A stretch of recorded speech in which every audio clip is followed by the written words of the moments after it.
Welcome to the PHLY Flyers post-game show presented by Bet365. Whatever the moment, it's never ordinary at Bet365. We are live in the Xfinity studio. I am your assistant to director of fun and games, Steve Jaco. Joining me tonight is the one and only Kelly Hinkle. What up? Kelly, let me start by asking you what you learned from a mic'd up Travis Sanheim tonight. So many things. I learned that was definitely a good goal.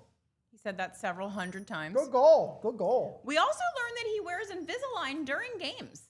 Oh, wow. Wow. It's a curious choice. This is what it's all about. It's about I had to get the gritty mask out. I tried to wear it. It was not happening. It smells weird, folks. It smells weird. If you can tell, we're very in the spirit this week right now. Kelly she's my assistant with the elf hat. I'm clearly Santa Claus. The lights are fantastic. The lights are, and we're in a festive mood because the Flyers took care of business. They got a lead. They took care of it. They added to the lead and won the game by more than like one goal. It didn't take overtime, which thank God, because this game started at 7:30 to start. And then because of all the holiday festivities, they waited forever to start this game. It was like 7:48. Ugh. Every other sport has figured it out, NHL. Like, I know you're watching this show. we have to do an hour of this. We want to get home to our families and just... Our wives and children. Our wives and children. Our crops are dying, Flyers, but whatever. They took care of business. Yeah, the game flew by. Most importantly, your Philadelphia Flyers won. They beat the Vancouver Canucks 5-2 in a game that we were saying in pregame they needed to take care of business tonight, Kelly. They sure did. And honestly, I don't... Was this their most complete game of the season? It was up there, and you know, it's funny, for the first half of this game, we're sitting around going, what is going on? Like, is anything happening in this game? Is anybody going to score? And you know, Thatcher Demko was pretty good, but it didn't feel like the Flyers were exactly pouring it on. And then where does hope come from but an unexpected source in the much maligned fourth line? Have we been maligning them, Steve? I feel like Bill we've been and I hyping have. these boys up. Bill and I have you? Big Okay. time. But this version of it? Not this version. This is the first time this version of it hit. Tonight we had Grebenkin, we had Rodrigo Abols, and Carl Grundstrom. Yes, that's one way to say his name. Yeah. But had those three guys together, and we had high hopes in pregame for this, that they were going to really, you know, kick butt together. And lo and behold, they did. They were responsible for, I believe it was 2 goals on the night. And for the fourth line to be responsible like that, that's pretty wild. And actually, on that note, we actually have our game changer. They just showed him on the screen over there. Nikita Grebenkin is today's game changer, driven by Elkins Chevrolet. Together, let's drive. Nikita Grebenkin opens the scoring for your Philadelphia Flyers tonight, just like we drew it up. I mean, just as we all predicted. Yeah. I stepped away from the television, and I said to Steve as I was doing it, I'm going to go to the bathroom, so here comes a goal. And sure enough, I came back out, and they had scored, so I missed Grubby's goal. What did it look like? So it basically was, you know, your classic traffic in the front, and Grebenkin got the deflection. So, which is something that That's I what thought he's so good at. it was something that I thought was a big problem in the Rangers game, especially in overtime, was not getting traffic in front of the net, because it's something this team does in general that I think they need to do more of. Yeah. It seems like common sense, right, for hockey. Get in front of the net, screen the goaltender, screen the opposing goaltender, make it hard for him to do his job, and maybe you'll get a deflection. Shoot it off the pads. Maybe you'll get a rebound, stuff like that. So Grebenkin gets out there. I mean, Grundstrom, Abols, like they had a really good night together, and it was really cool to see. But yeah, Nikita Grebenkin ends up with 2 points on the night. A guy who's been in and out of the lineup, mostly out. Yeah. And I thought he looked really good throughout the night. You know, he was physical. I didn't see the hit totals, but that's also like one of the worst counted stats in the entire game. But, you know, Grebenkin, I thought really was just like a good physical presence, but obviously he was an offensive force. He had 1 hit, he got a block. He ends up with 2 shots, 1 goal, 1 assist, 12-16 time on ice, which is pretty darn good for a fourth liner. I really like that he scored his goal that way, because I feel like since he came to the team, we've been talking about the idea of him as a net front guy, because that's something that the Flyers have been missing for, I mean, kind of like since Wayne Simmons. Yeah. Was like a good guy that you could plant in front of the net and count on him not to get moved. And while obviously Grebenkin isn't as skilled as Wayne Simmons, he is a big boy who can really plant himself in front of the net. And like you said, when you have someone screening the goaltender, when you have someone planted there whose stick and skates and body you can deflect off of, you just fire some pucks at the net and you might get yourself a garbage time goal. And that's when a team's struggling the way the Flyers have been over the last couple of games. I feel like those kinds of goals are kind of the ones that you get going. Yeah, for sure. And they never really, like, it's kind of crazy how often they don't get this stuff going, and it really just is irritating. You know, we've been talking about the trip, right? The one out west, and John LeClair's involved. And John LeClair, that was his bread and butter. Right, yeah. Was in front of the net, screening the goaltender, getting those deflections, getting those rebounds. And it's little things like that that I think would make a big difference on this team. Just taking more shot attempts. Like, it's funny because so many things have been different this year, but so many things are the same, where they just are constantly looking for this perfect shot and everything. Fourth line comes out and they just get it done. But they really, 100%, he is the game changer tonight, Nikita Grebenkin. That's today's game changer, driven by Elkin Chevrolet. Together, let's drive. Love to see that. And, also one of your big guns came out late in this game. So first, you get the 2 fourth line goals, all right?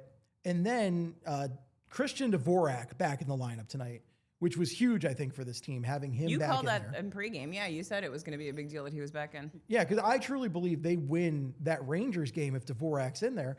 And, line looked good, 40% in the faceoff circle, which, you'd like to see him above 50, but whatever. At least 40 is better than what Zegras was doing. Yes. But the goal he had was a pretty wild goal because it was called back for being high sticking.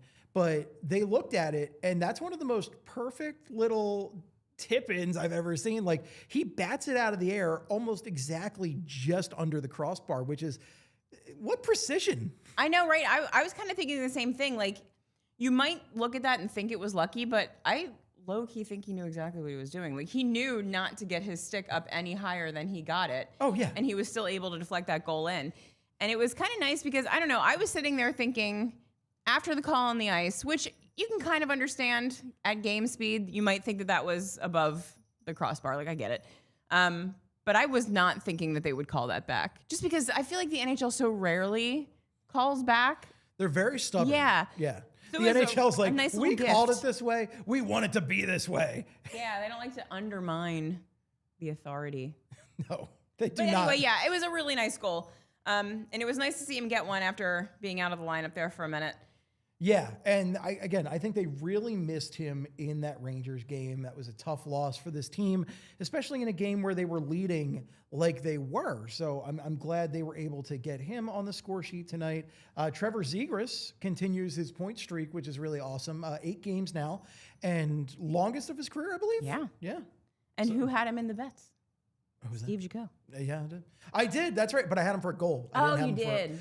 We did hit on one of the 2 bets, though. We had Zegras for a goal. He did not get that. We had Matvei Michkov for a point. Matvei Michkov gets that empty net goal at the end, so he does get the point. And, before we get to the Michkov goal, which I do want to talk about, Owen Tippett, when this team, so they make it, what was it? It was 3-0, right? Mm-hmm. And then the Canucks score.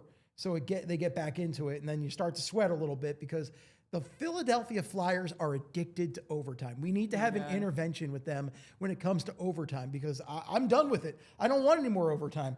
And it's 3-0. The Canucks get up, make it 3-1. Max, I'm not going to say this right. Sasson, whatever. Maxi boy makes it 3-1. And you're sweating it out, right? You're like, ugh. I was thinking to myself, oh no, here it comes. It's happening. Yeah. Because that's the Rangers game, they were up and they let that up. And there's been so many other games this season where that's happened. And Owen Tippett powers in, makes a fantastic play, maybe his prettiest goal of the season. Where deked a dude out of his shorts. He deked a dude out of his shorts, and he just uses his speed to go up on the left-hand side, go in front of the goaltender, makes a great move to score that goal. Oh, what a great goal from Owen Tippett. You're seeing everything that you want to see on a nightly basis from Owen Tippett. Brenna, is that shots number right? I'm glad you put it up there because I was just going to mention it. I thought to myself, I wonder how many shots he had because it seemed like it was a lot. 10 of the Flyers' 39 shots 10 came shots? from Owen Tippett.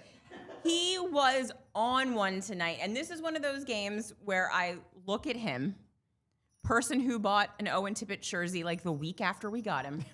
And I think to myself, buddy, why can't you just do that? Do that every night. Why can't you just do this every night? It's a simple plan, Owen Tippett. Why don't you just score goals? Well, here's the thing. He has one job, fire the puck at the net.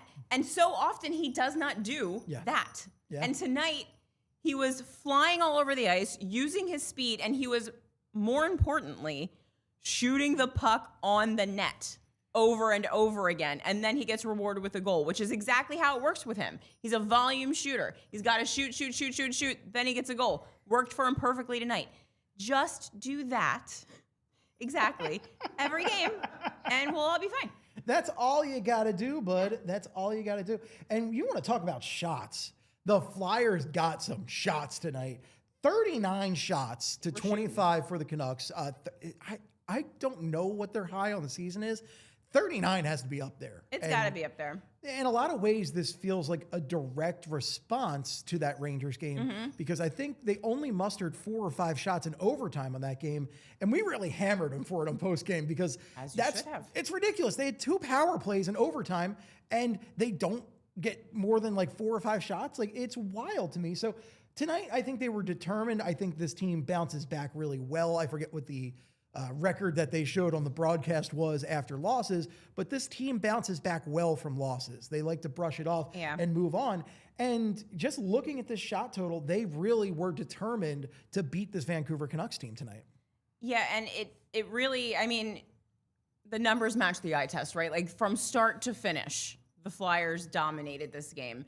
And like you said earlier, it was kind of a weird first period because the Flyers were getting a ton of, like, there were events, like, it wasn't low event per se because there were shots being made, but nothing was really happening. Right. We were kind of like, can something happen? But the Flyers controlled play the entire night. And it shows on the box score, and it obviously shows on the goals at the end of the game. And it was just really nice to see because it's been a little while that I can remember the Flyers just going from puck drop to final horn, start to finish, completely dominant game. Yeah. And this is a really important win because they have a tough matchup tomorrow. I mean, Chicago's not a tough team, but playing a back-to-back where you are at home and you have to immediately pack up, go states away into a different time zone, play a late-night game in Chicago. That is a 9 p.m. start tomorrow, friends, for Festivus. Yuck. And you know we got a lot of problems with you people, and that's the NHL for starting games at insane times. But let's get into all of that in a couple minutes. I think this is a good time to go to our first ad break. I gotta tell you about Xfinity. The other day, I am over at a friend's place. All right, he's pumped to watch hockey, but his setup total mess, lagging, buffering, switching between apps, trying to find the game. He claimed he was a big fan, but I feel like I've been fan-fished. See, if you call yourself a football or hockey fan, you gotta have Xfinity. It's the ultimate sports destination. I can find the best games and my favorite teams all in one place. And the way I watch, next level. It's the perfect fan flex. I've got all the action right in my living room. Plus, Xfinity's best picture and sound with enhanced 4K, so clear, it feels like I'm in the arena. Sometimes I've got 4 games going at once because why not? On top of that, I get real-time notifications and live stats right on my TV. It's the best seat in the house every time. Next game day, make sure that big fan isn't a big fail. Learn more at Xfinity.com. Xfinity, imagine that. Restrictions apply. Multi-view requires Xfinity 4K capable TV box. Whatever the moment, it's never ordinary at Bet365. Bet365 has 90 million users worldwide.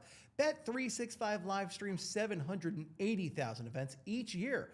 With the Bet365 NHL early payout offer, you're a winner if your team gains a 3-goal lead with an instant payout on straight bets and parlay selections marked as winners. Download the app and use code PHLY365 when you sign up. Whatever the moment, it's never ordinary at Bet365. Breaking news from Bet365. New customers now get $150 in bonus bets when you bet $5, win or lose. Sign up. Use the code PHLY365. Deposit $10 and place a bet for $5 to get $150 in bonus bets if your bet wins or loses. Bonus bets can be used on the spread, totals, player props, futures, and more. Whatever the moment, it's never ordinary at Bet365. Must be 21 plus and physically located in Pennsylvania. If you or someone you know has a gambling problem and wants help, call 1-800-GAMBLER. About Matvei Michkov now, Kelly, and Matvei Michkov ends up getting a goal, which was I think a breath of fresh air for a lot of us, because when do you think the last time Matvei Michkov scored a goal was, Kelly? I'll tell you, Steve, I can't remember. You can't remember. I couldn't remember. I have the stat right here. It turns out he hasn't scored a goal in the month of December. The last goal he had was on November 29th against the New Jersey Devils when he had 2. So it's been a while since Matvei Michkov scored a goal. He gets his 9th of the year tonight. It is an empty netter, but it still counts. And it's one of those things where you like to see that. It could be a confidence builder. He's a guy that we all want to see him get going. And the head coach, as we talked about a lot in pregame today, is sick and tired of getting questions about Matvei Michkov at this point. I got to say, though, stand-up guy, Noah Cates, feeds Mish the puck, though, to get him that goal. And Noah Cates, you got to love that play from him. He knows what he's doing. And also, Rick Tocchet watches pregame confirmed. Because he's got Mish out there with an empty net in a defensive oriented situation. I was shocked by that, Kelly. I was completely stunned. It's not something we've seen very often. And I kind of feel like somebody knows what he's doing. It's not his first time in the rodeo. He knew, like, all right, everybody's asking me about Matvei Michkov. Let's get him out there with an empty net. Maybe everyone can shut up for a minute. It works. Good job. Hey, it works. Bullying works, folks. Bullying works. Yeah. So it was really nice, to see Noah Cates do the cool guy thing, because everyone knows, we know, Tocchet knows, Michkov knows, the whole team knows, something's got to get this kid going. And usually it's just getting the one. It doesn't matter how you get it. It doesn't matter if it's a deflection off your butt. It doesn't matter if it's a dirty goal because you're standing in front. It doesn't matter if it's an empty netter. Now he scored a goal. The confidence can pick back up. And I kind of feel like it has been. He played a really good game tonight before he scored that goal. He seemed like he was feeling himself. He had that little, he was trying to do a little Michigan there. Oh, he did. He came so close. Was that on the power play too? I think it was. Yeah. He was going for it. You saw that he wanted it, and I wish he had gotten it. I wish. A little bit of that swagger. I think playing with Noah Cates and Bobby Brink has been really good for him. It seems to be working. Because we all love Sean Couturier, right? But Sean Couturier, he ain't Sean Couturier anymore. And I think Michkov right now, as he's figuring out who he is in the system. And also, let's not discount the fact that teams saw Michkov last year, saw how dangerous he could be, and they're giving him less time to work. They're giving him less time to cook out there. They know Michkov is a dangerous guy if you let him, have some space. So they're really, cutting down on that space. But having a smart guy like Noah Cates, I like when Michkov's with smart guys. Sean Couturier is a good match for the smarts, but again, the speed is not there. Noah Cates has a considerable amount more speed and, offensive skill at this point. And, I just like what I've been seeing from Bobby Brink in general. Bobby Brink actually had quite a few hits tonight, which is surprising. Bobby Brink, I believe I was throwing reading that this ball right. around. Bobby Brink, I believe, led the team in hits. With 4. Oh, look at that. Which is wild. Owen Tippett had 2 as well. He sure did.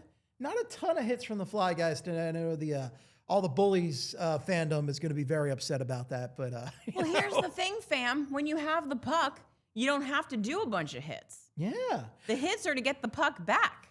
Well, and when you simply have the puck. That's one of my big things tonight, Kelly, is having the puck, getting those shots, maintaining possession. That's why they didn't let off in this game. That's why they didn't let up the lead, because they didn't let up on the gas. Exactly. And it kind of felt like they did for half a second there in the third. And that's when Vancouver got the goal. And that's why I think we were sitting there going, oh, no, it's going to happen. Oh, geez. But they put the pedal back down pretty immediately, which was great.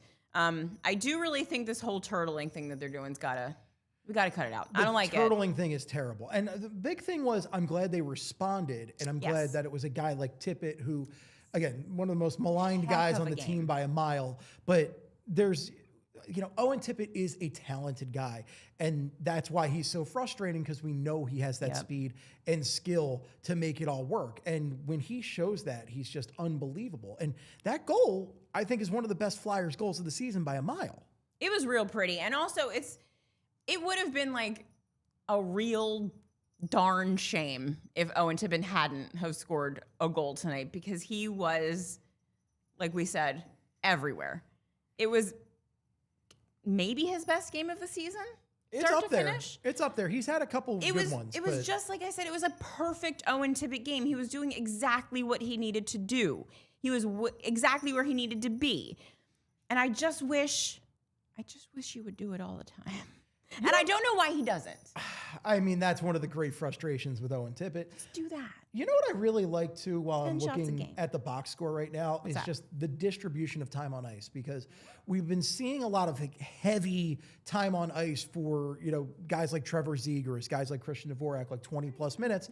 And tonight, the highest you get from a forward is Trevor Zegras with 16:37.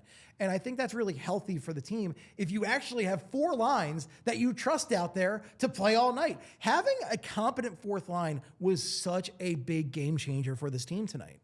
Yeah, because you don't have to rely so heavily on your top two lines, and that gives them, more of a chance to catch their breath, and then they come back out and they look better than they would have otherwise. Still not loving Michkov with the third fewest minutes among forwards. No, that's not great. What are you going to do? What are you going to do? What are you going to do? I can't talk about it anymore. Everyone in the chat's going to light me on fire if I keep talking about Matvei Michkov. I mean, so is Rick Tocchet. Nice Rick time. Tockett's going to burst in here like the Kool-Aid man and be like, "You're talking about Matvei Michkov again? I'm tired of it." I got questions. Oh, yeah. But let's look at, and I haven't looked at the defense yet, but yeah, the defense also, like Travis Sanheim didn't have to play like 25 plus minutes. Cam York actually led the way with 23. So I think it's also nice having a balanced defense out there, having a good 1-6 defense. Like Ristolainen coming back. Huge. It's been huge.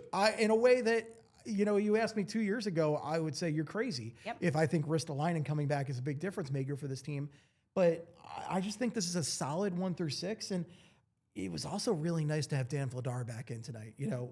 I'm tired of talking about Sam Ersson and the numbers. Dan Vladar's got darn good numbers, and he puts them up consistently. I mean, tonight he ends up with 23 saves on 25 shots against. He ends up with a .920 save percentage. There's no art. You don't have to say he's better than numbers. The numbers show what he had. It was a 20, whatever. He had 23, 22 saves. It's in that wheelhouse, and it's over 900, well over 900. Mm-hmm. That's what matters over here. Yeah, and I know, in a game where it ends 5-2, you're typically not talking about the goaltender very much because your team scored 5 goals. That, very rarely are you going to lose a game in the NHL if you score 5 goals. Yeah. But Dan Vladar made a couple of saves in the second period, I think. A couple of pretty big saves that one of those things where had he not made them, it's a completely different game. Oh, for sure. Vancouver ties it in the second, and then we're back to where we've always been for the last, I feel like, 2 weeks. Right, and I feel like you weren't getting those big saves from Sam Ersson in that Rangers game. Doesn't give you them. He doesn't give you them, and it's one of the ever. great frustrations with him because specifically I'm thinking of, I think it was the third Rangers goal, the one that just goes kind of off Grebenkin's skate and squeaks in under the pads. Those are not the kind of goals you can allow and hope to be the rock solid supporting goaltender for this team. And Vladar doesn't really allow goals like that. He stands up tall, and he's just been so reliable. And you can tell the team feels confident with him back there. Yeah, it's just one of those things, like Bill and I have talked about it before. Sometimes goaltenders just have one of those years that don't make any sense. Dan Vladar is not an elite goaltender, historically, or probably true talent-wise. But he's just having one of these weird years. Like Anthony Stolarz had one with the Leafs where they're just way better than they ought to be. That was last year. Yeah, whatever Dan Vladar's eating for breakfast, whatever he's doing, it's just working. And there's just no arguing with it at this point. He's an actually good NHL goaltender right now. And the Flyers should be riding that as long as they possibly can, and as much as they can. How often over the past 2.5 years have we said, if this team had a competent goaltender, they might be a playoff team. They might be at least in the mix. Yeah. And they're thoroughly in the mix now because they actually have a competent goaltender. Right. It's stunning to see just after the horrible incompetence that there was in net all last year. They just were... It looked like none of these guys had played goal at any level before they stepped into the rink in Flyers uniforms. And Dan Vladar, whatever he did with Kim Dillabaugh in the offseason, whatever he's doing in this system, it's working great. And, the expectation for Vladar when he came in is maybe this guy can at least be a stopgap until Bjarnason's ready, Zavragin comes over, maybe Kolosov gets his head together. Yeah. And at this point, I don't know who Dan Vladar is. I don't know what he is long-term, but for all we know, this guy could be the goaltender for maybe 5-6 years. We're going to see. It's obviously a big if at this point, but I feel really good about what he's done through almost half a season of play. And if he keeps doing this, the Flyers very well could be a playoff team this year. I think Charlie's ready. Well, let's hit that ad break, and then it's Charlie time. Do we really want Matvei Michkov playing goalie? No. It's not worth the risk, time, or money. You keep your stars focused on doing what they do best. The same goes for your business. You don't want your top people buried in operations, the tedious, time-consuming, redundant activities that wear the team down. Togo can help any business looking to reduce operating costs, become more efficient, or unlock more time for their best people. From customer service and accounting to order management, logistics, admin, data entry, and even complex multi-step operational processes, we take it off your plate at a fraction of the cost. Every engagement starts with free process mapping and engineering. No cost, no commitment. We don't bill a dime until the real work begins. And with programs starting as low as $1,000 a month, you're not going to break the bank. At Togo, you call the plays, we execute. Visit harnesstogo.com. Scale smarter, work faster, and stay focused on winning. Are you ready for the ultimate Flyers getaway? PHLY and Philly Sports Trips are taking the diehards west for the California takeover with Flyers legend John LeClair, Johnny Vermont himself. From March 17th to the 22nd, we're hitting the West Coast for 2 huge games. First, the Anaheim Ducks at Honda Center. Then, the LA Kings at Crypto.com Arena. Your package includes optional round-trip direct flights from Philly, a 5-night stay at the beautiful Sanborn, Santa Monica, group tickets to both games, a Flyers watch party, and an exclusive meet and greet with John LeClair. Plus, the Philly Sports Trips crew will be there to handle every detail, so you can just enjoy the sun, the sights, and the hockey. This is the California vacation every Flyers fan dreams of, with a couple wins to top it off. Spots are limited. Book your trip today at allphly.com/events.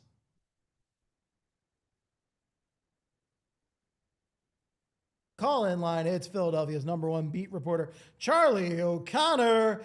Charlie, tough losses for the Flyers in back-to-back games against teams from New York State. Nice bounce back for the team tonight against a hot team. Thoughts on the win? Yeah, I think this is one of those games where it's pretty hard to find anything to complain about. I guess maybe you could say, well, they didn't let Vladar get a shutout because they had a little letdown late in the third. But beyond that, it was pretty much the perfect game. And I was on most of the road trip last week, unable to get to New York, but was there in Montreal, was there in Buffalo. And I can tell you that one of the main topics of conversation after both those games, one a win, one a loss, was the fact that the team hadn't delivered 60-minute efforts. In Montreal, they delivered 2 really good periods. Then they let their foot off the gas pedal in the third. It doesn't kill them, but it was a bad period. You have Buffalo. They're really, really good for the first, let's say, 35-ish minutes. And then for maybe a 15-minute stretch, it just goes to hell, for lack of a better term. Then they try coming back near the end of the game. It's not enough. But in both games, they did not deliver a 60-minute effort. It comes back to bite them against the Rangers. They obviously blow that 4-2 lead. Tonight was a full 60-minute effort. I know they had a couple lapses late, but that was truly garbage time. The game was functionally over at that point.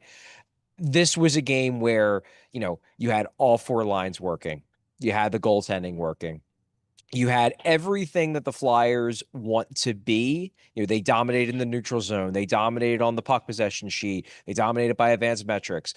They controlled this game from start to finish. There was never a moment in this game where I thought to myself, man, Vancouver's really taking it to them. The Flyers were clearly the better team in this game. There really weren't lapses that gave you any pause that this wasn't going to eventually go in the Flyers' favor. And that you can't say that about many of the games this year. Me and Bill have talked a lot this season about the fact that the Flyers are a weird kind of inconsistent. whereas there are some teams that are inconsistent game to game. One game they'll look great, next game they'll look bad, then they'll look great again. Whereas the Flyers are inconsistent period to period. One period they'll look like a team that's destined to be an easy playoff team, and then the next period they'll look like a team that looks like a lottery team. So it's been that weird in-game inconsistency that I think has been their biggest problem if we're talking about winning games. And tonight it was gone. They delivered a full 60-minute effort and they get a well-deserved win. Love to see it. And I think the most unexpected part of this game is the first 2 goals come from the fourth line, which is not something we've seen a lot of this year. Thoughts on the fourth line? And do you think we could see them stick around for a few games? I'm hoping. Yeah, I thought you were going to say the most unexpected thing is that the Flyers scored the first goal. I was expecting that. Yeah. They did do that. Not a normal thing for the Philadelphia Flyers. No, look, that fourth line was real good tonight. And look, I can't say with certainty that it's going to stay together forever. You have guys like Delorier and Hathaway who are, integral parts of the room. So I can't imagine they're just going to be like putting mothballs for 2 months. They're going to get some games. But this is clearly the most effective incarnation of the fourth line we've yet to see this season. It is not particularly close. Abols is kind of, I wouldn't say he's been raked over the coals by fans, but he hasn't been good. And watching him in this game, you're thinking like, well, maybe it really wasn't Abols. Maybe it was the wingers. And now that you've got Grundstrom, who is bringing speed, he's bringing some physicality to the table. He's more or less looking, in my mind, like Grundstrom has looked like what Hathaway looked like the previous 2 years, except maybe without the extra bite. Like Hathaway's an agitator, he's an instigator. Grundstrom doesn't have that, but he does bring, the speed, the chippiness, the physicality, the willingness to go to the net that Hathaway did the previous 2 years and just hasn't this year. And then you've got Grebenkin, who obviously has been on the fourth line for significant periods of time this season. But this version of Grebenkin, the one we got tonight, that's an effective fourth liner. Because, look, there have been flashes of Grebenkin this season looking effective, but even when he got the promotion up to the top 9, I did not like what I saw. That went from, I want to see him get that chance to, hey, if you scratch him, I'm not going to be critical because he's not doing anything out there. This game tonight, and he scores a goal by going to the net with the redirect goal with the deflection exactly where they want him to play. Then he creates the Grundstrom goal with a really nice little head fake and then a nice pass to get it on the front. Like those are the kinds of plays that he needs to make. He's never going to be a super high skill guy, but those are the kind of plays he needs to make in limited minutes to be an effective fourth liner. I love Grebenkin's game tonight. Like they should just have all of his shifts in this game on loop and just have him watch them like on the plane ride to Chicago and then the plane ride back. Like just be like, do this, and you will be an 82 game a year NHL player that teams will want to have on their fourth liner and their bottom 6. Any team would want to have. Yeah, this line looked great. As I said, I don't think they're just going to park Hathaway and Delorier in the press box forever, but you got to give this line some runway. It's clearly the most effective version of the fourth line we've seen so far this year. Charlie, another guy who should probably watch loops of his shifts from this game on the plane to Chicago because it was an absolutely idealized version of what he's supposed to be is Owen Tippett. Yeah. He was start to finish just insane tonight, 10 shots on goal. Finally gets rewarded with a goal later in the game. What do you think got him going tonight? How'd you like his game? I mean, how could I not like his game? Yeah, right. And you mentioned he got a goal. He got a goal.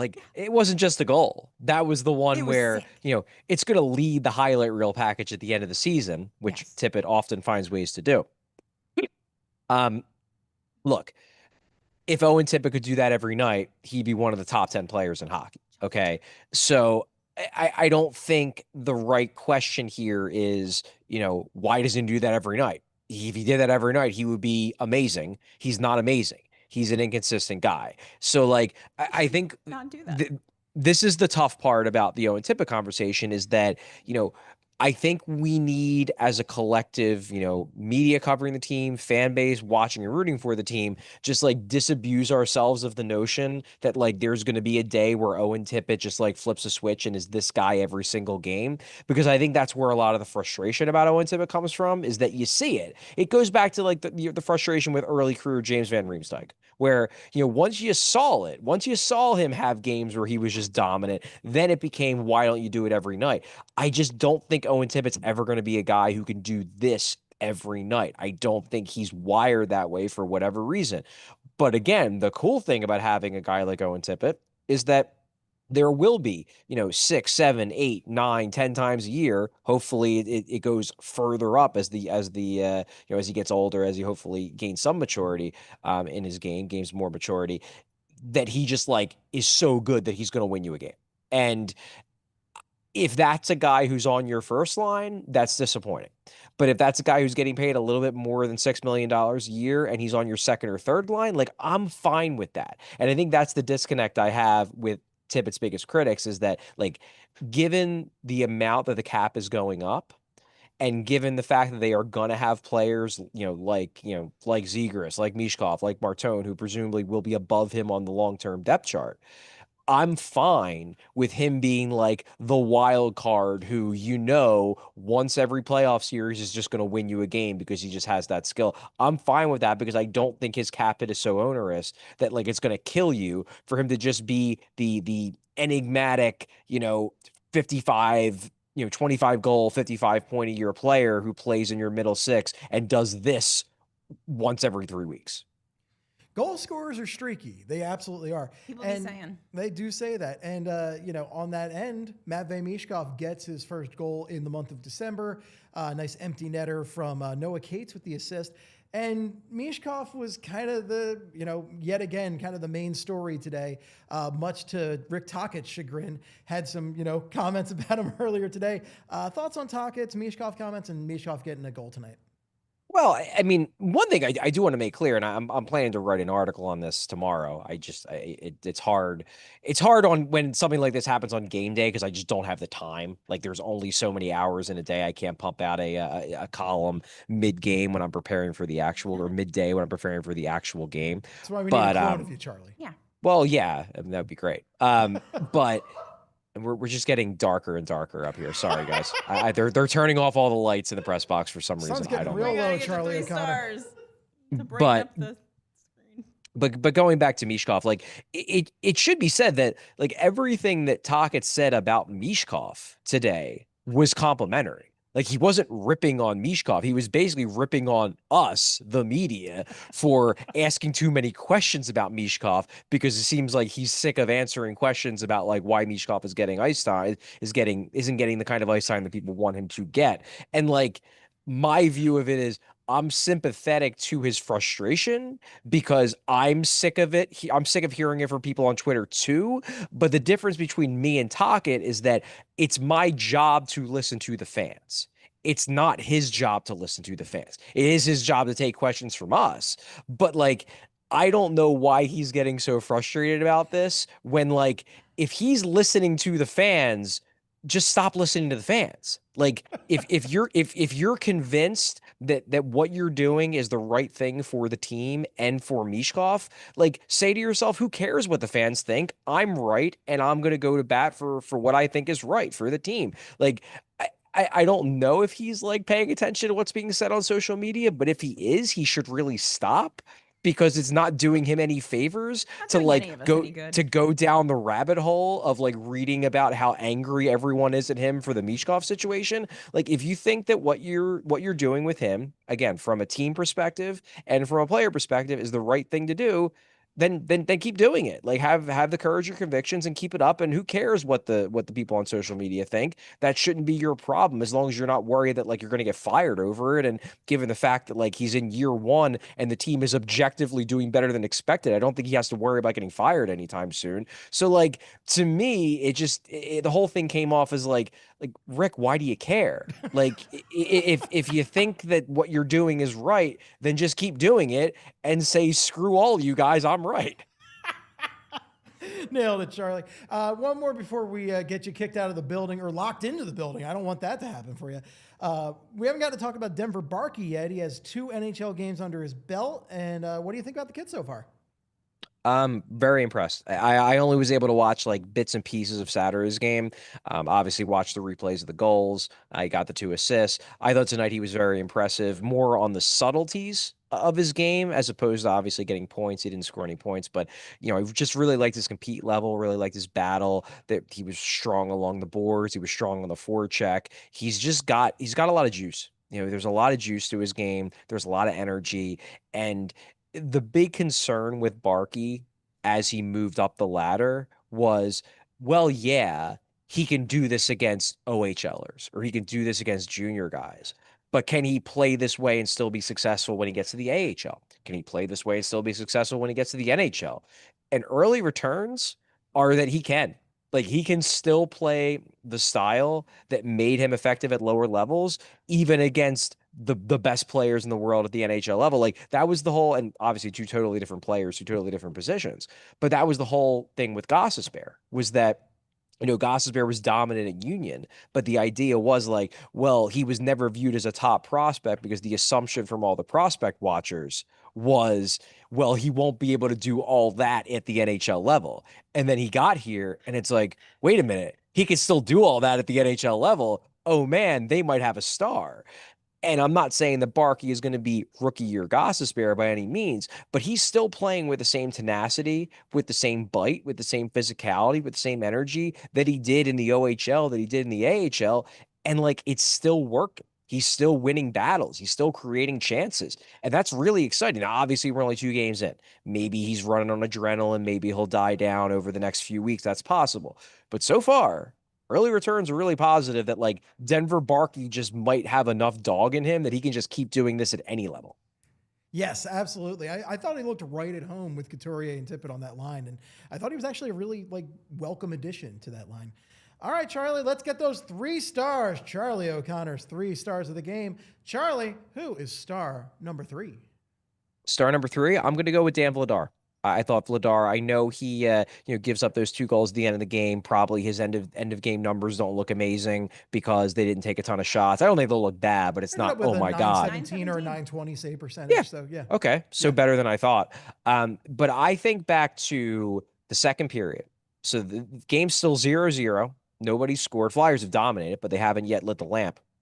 And in the minute lead up to the Grebenkin goal, Vladar makes 2 really big saves. He makes one on Kiefer Sherwood. He makes one on that Sasson guy, the guy who ultimately scored to break the shutout, I think. 2 huge stops, difficult saves, and this is after going quite a while without getting heavy workload. So he's probably a little cold. Makes 2 big stops. Flyers go back down the ice. Like 30 seconds later, they score the goal that I guess is not the eventual game winner because there's some garbage time goals, but functionally the game winner. It puts the Flyers in the lead, gives them a lead they never give up. I thought Vladar made important saves when the game was still in doubt. And for that reason, I'm giving him 3rd star. All right. Who is star number 2? Yeah, star number 2, I'm going with Owen Tippett. We talked about him a few minutes ago.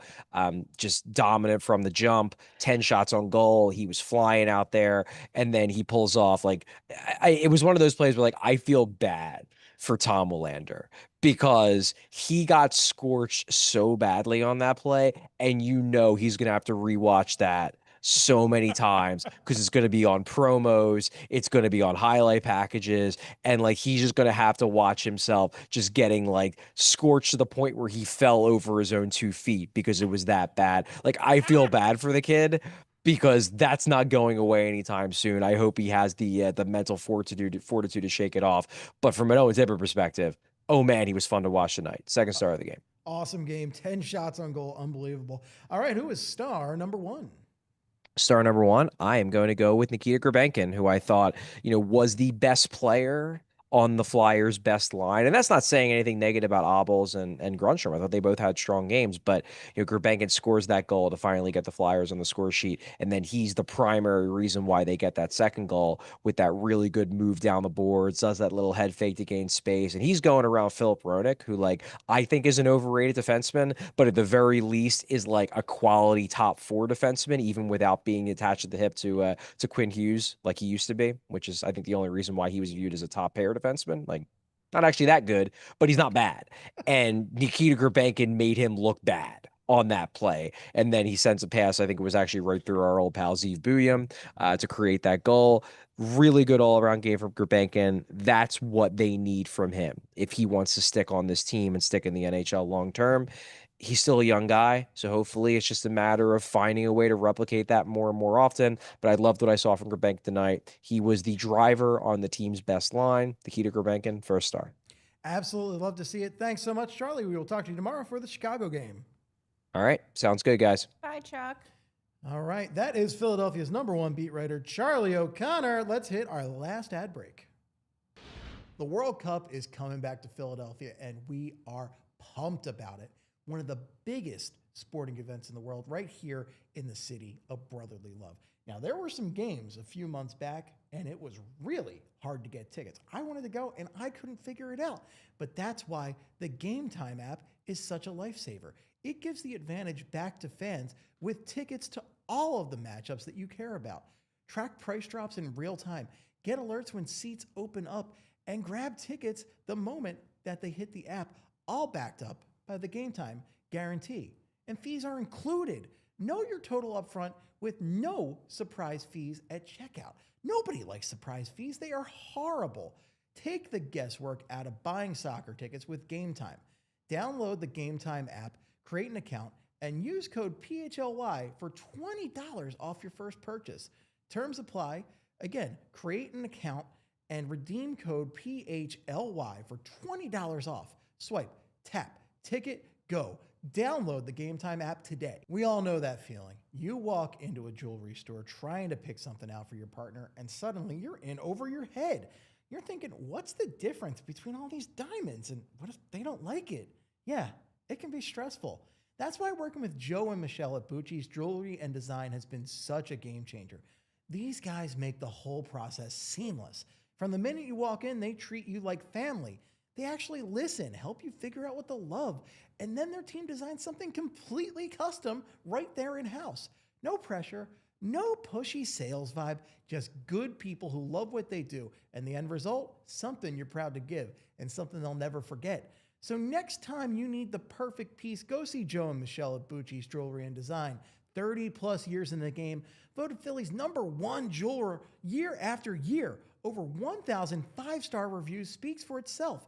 Check them out at BucciJewelers.com and tell them the guys at PHLY sent you.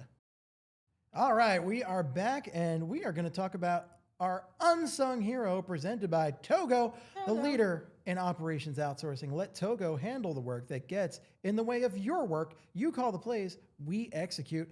And tonight's unsung hero is Rowdy Abols. Yeah. 2 assists for Rodrigo Abols. And again, I did not expect to be talking about Nikita Grebenkin, Carl Grundstrom, and Rodrigo Abols tonight, but here we are, Kelly. I think it's great. And I think this is nice because here's the thing.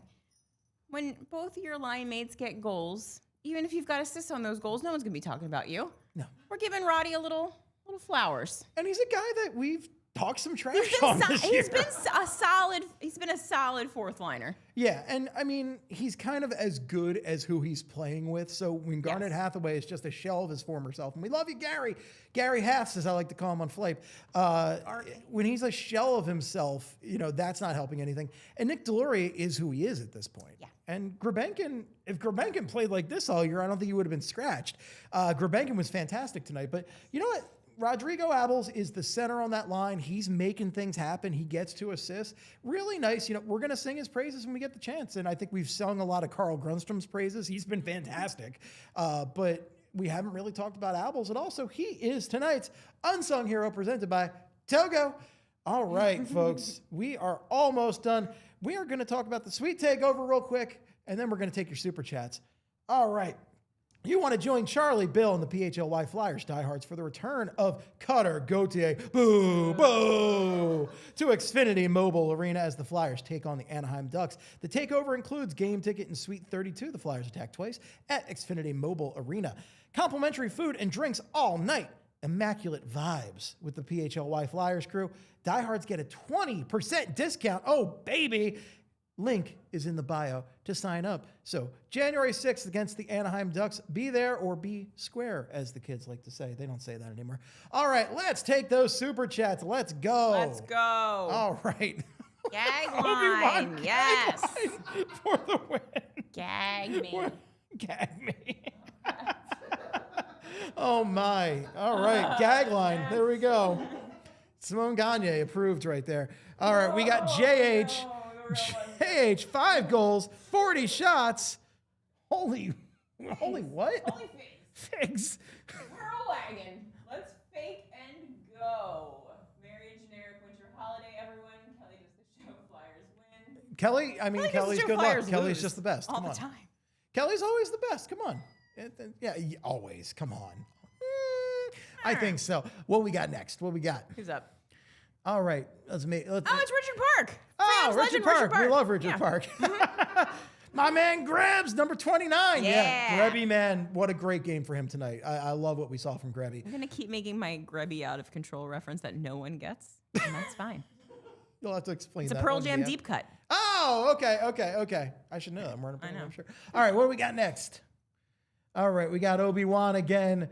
Where's my case of tasty cakes? I miss the case of tasty I miss the cakes. case of tasty cakes. These scars for a case of tasty cakes. I miss Bring it back. We need it back. Bring it back. All right, Used what to we be got a next? society. Okay. Okay, we got Flyers, Michkov man. was tied for the second most shifts. Okay.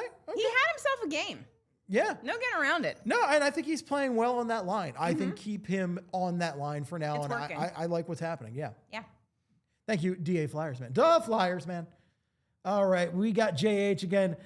Charlie's mustache. Charlie O mustache. Charlie O mustache. Super duper chat. Super duper chat. We yeah. need the mustache back. I think he does need the mustache. I back. He's asked got to Santa grow a Claus. full-grown natural mustache, though. I think we agree. got to make it happen. Yeah. And he's got a dye black like Claude Giroux did that one time. That was funny. That was was really great. weird. I forgot about that. I don't know why he did that, but it was very That's funny. a good deep cut right there. Thank you. Yeah. What do we got next, Britta? That's it. That's it. All right. That is all our super chats, and we got a couple minutes. So, do you want to take some leftover mailbag questions from previous games here, Kelly? Yeah, why the heck not? All right. Let's You want do to sell it. some hats? We could sell some hats. Yeah, let's talk about the hats first. You guys should buy a hat. We got a hat sale, folks. the New holidays. snapbacks available on our site. Head over to store.allcitynetwork.com. Look at those buttes right there. That white one is sick. The white one's sick. I can't wear a white hat because I'm going to sweat right through it. But I if too am you a can dirty wear person. it, do it. It's a nice hat. I like the black flyer style one. Naturally. Anything orange and black, I am a sucker for. Look at those buttes. Go buy a hat. Go do it today. Do it. Go over to store.allcitynetwork.com and check that out. Let's also talk about the Flyers Carnival giveaway.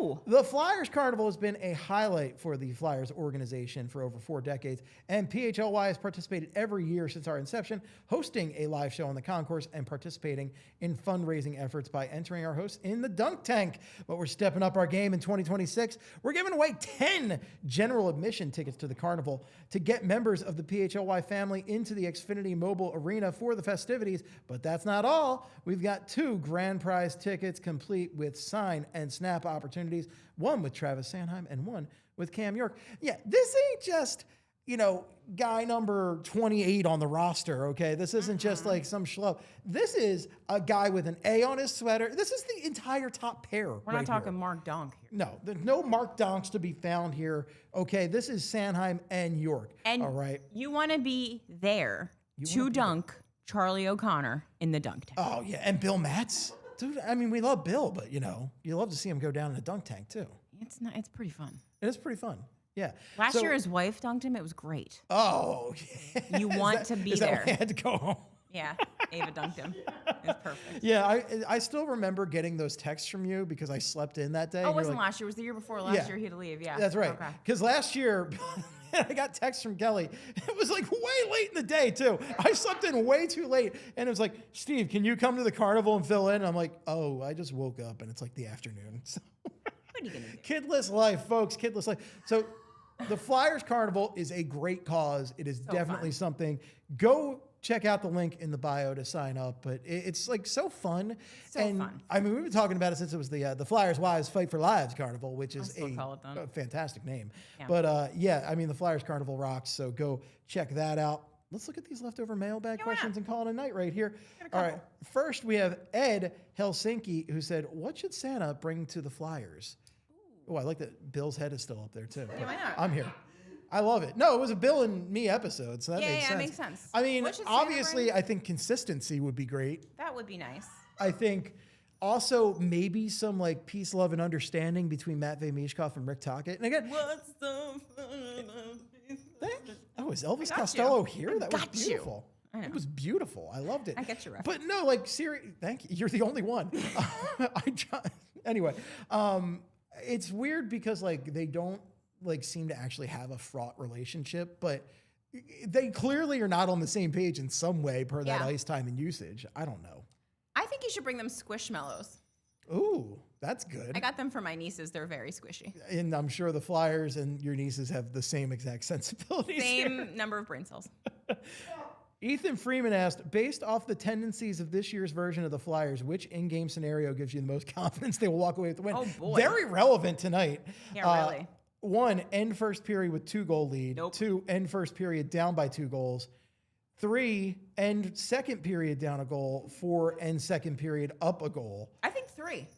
Yeah, I think end And the second second period down a goal, goal. yeah. Because this team just loves to be scrappy and come from behind. They do. Tonight was awesome, though, because they were never behind. Never. Not once. It was Which- beautiful. It's like a miracle. Learn it didn't to go to enjoy overtime, and they were never behind. It's Yeah. just magical. We never had to stress out. Not even I'm once. overjoyed about this win tonight. It was It's just beautiful. like perfect. Vineet Singh asked, with all of Martone, Luchenko, Bump, and Barkey looking for spots with the big club next year. It's funny because this was just before Barkey came up. Which could play on what would be a super fun fourth line a la Coots rookie year? Well, I'm hoping that Barkey stays up for the rest of the year Same. looking like he's looked. I have a feeling that at some point he will go back to the Phantoms, but I don't know. If he keeps playing like he's played, I would love to see him stay up. I mean, this felt like the ideal version of the Flyers roster without Tyson Forster in the lineup tonight. Yeah, I don't know that it could be improved. I kind of think, I mean, we were kind of talking at the start of this season about the idea of Luchenko centering a fourth line, like a fun fourth line that actually does stuff. I mean, I would love to see him with Carl Grundstrom and Yeah, right. Nikita. Those dudes Nikita obviously Grebenkin. can score some goals. So like, no offense to Roddy. Yeah, But, I mean, Roddy, who we just sung his praises, I mean, it just feels like he's got a Listen, very he's low great. ceiling.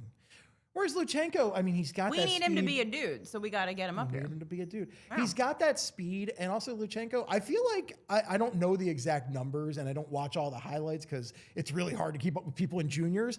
But it feels like What, do you have a Luchenko job got or something? traded, right? It feels like since Luchenko got traded Yeah. on his juniors team, he's really been just more offensively productive. He appears So to be shooting the puck every Yeah. now and again, which is a nice change. if he can learn to shoot the puck, he might be a third line center Yeah, before we really. know it. But I would take fourth line at this point. All right, I think we're going to take one more, and we will call it on the night. Obi Trice asked, which Flyer would you want to pet your dog and why? I'm going with Zegras because he basically has the Great disposition of a Labrador Retriever. He also just looks like he can really pet You know a what? dog. He really does look like he could pet a dog. Well, this is actually a timely question because the social media for the Flyers on Instagram showed them petting dogs tonight. They did. And you know who really was it? Nick Seeler really looked happy to be holding that dog. Owen Tippett looked pretty into the dog. No, Owen Tippett looked into the dog. Travis Konechny. The funniest one was Michkov because Michkov was doing this. Like, I'll do it to Kelly right here. Like, I pet you. yes, hello, doggy. Hello, dog. Yes, hello, doggy. It's nice to meet you. I'm Matvei. Yeah. And I think all of those guys are good bets right there. Rasmus Ristolainen seems almost too big and scary to hold a dog, though. He doesn't look like he would pet a dog. No. Sam Ersson, though. Sam Ersson, that man could do an entire calendar with dogs, and he'd look fantastic. People would be into it. People would be into it big time. That Flyers, you can steal that idea, the Sam Ersson puppy calendar right there, and you can have all sorts of, that should be at the carnival, right? There you go. They should have that for use You at the want to raise carnival some right money? there. Let's go. All right. We are going to overtime. The conversation continues online at allphly.com. You know what? We had one last question. Let's do it, and we'll Why call it a not? night. WTBA said, which of you, Kelly, Steve, Chuck, and Bill, would be the best Gritty? My money is on Bill because he's just unhinged enough to be goofy and exciting and entertaining and maybe borderline dangerous way. Chuck is the stuffy journalist, so he'd be the worst. Oh, no. See, this is where you're wrong, my friend. Bill is gritty in real life. So IRL. Bill That's why he's not here tonight. Right. Bill doesn't need the suit to express his gritty. Charlie, you people sleep on Charlie. Charlie is fun. And Charlie can get a little nuts. Charlie, you want to get nuts? Let's get nuts. And I feel like you put Charlie in the suit, and Charlie can hide behind the mask, and he can assume the persona of gritty. Charlie's gonna go ham. You were born in the... Yes. You think Charlie he's was well in the molded orange? by I it. was born in the orange and black. Yes. No, see, you guys sleep on Charlie. You don't know that he's fun. I think Charlie would be an excellent Charlie Gritty. can be fun. He Yeah, would you let loose You get a in couple there. cold ones in Charlie. He's a good Also, I time feel right like he there. could probably do a backflip, and we just don't know that about him. That's true. I can't do that. That's for sure. I could do a lot of the gritty stuff. I can't do any of the physicality at all. I'm too short to be Gritty. You are. But together, I you could- on my shoulders, That's we're true. one gritty. We could be three adults in a suit. Master and that's Blaster gritty. Let's go. Yeah. All right, folks. Well, we are going to call it a night. Thank you. Oh, One more super chat under the wire. You're keeping me late. All right, let's do it. Let's do it. Enhance. All right, what is that? BJE? Yeah. Yeah, why not? Santa should bring Michkov power play 1 opportunities and 16 to what I 17 asked minutes for. of ice time per game. I agree. You know what? I couldn't agree more. I'll talk to the big man and see what he can get done on that front. All right, folks. Thank you so much for joining us tonight on a delightful Flyers win. And we will talk to you tomorrow. And until next time, in the words of Bill and Ted, be excellent to one another. We all silly like the mayor.